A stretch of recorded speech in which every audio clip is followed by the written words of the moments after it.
The room went completely silent.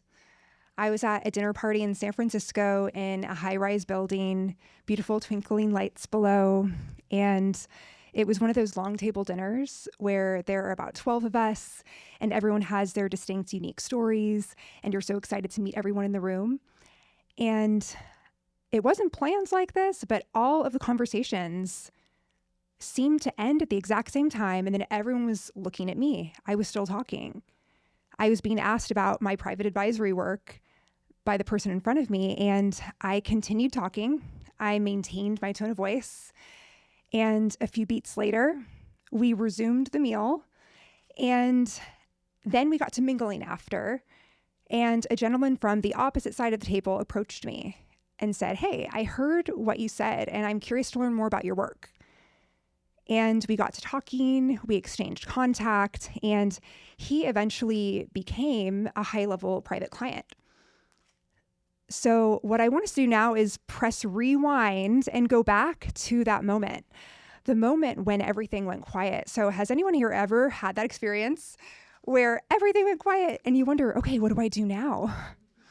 And people tend to default to a few things. And I know I've certainly been here as well. The first being they match the tone of the room and they're completely quiet. Has anyone ever done this? Where everyone's quiet, I better be quiet too. Or the second is they keep talking, but they're very aware that everyone's looking at them and they speed up their speech. And they're like, okay, let me say it really fast. Oh, okay. Or the third, what about nervously laughing? Oh, ha.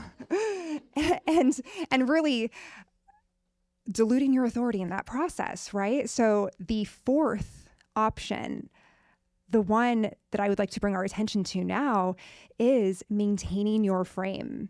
And when everyone looks at you, it's not about being reactive. It's not about matching the room. It's about continuing what you were going to say and letting it land and moving on. And what this is the embodiment of is power. This is the third pillar in the calm authority framework.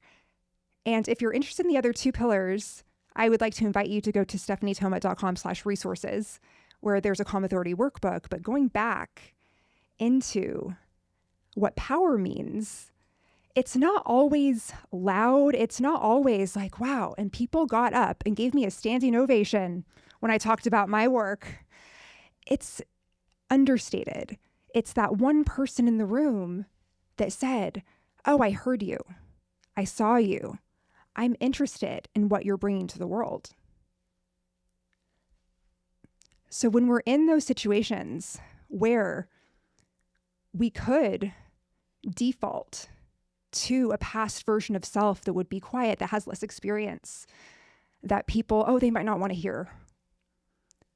This is when we have the opportunity to maintain our frame, but you'll notice in that moment, it happened so fast.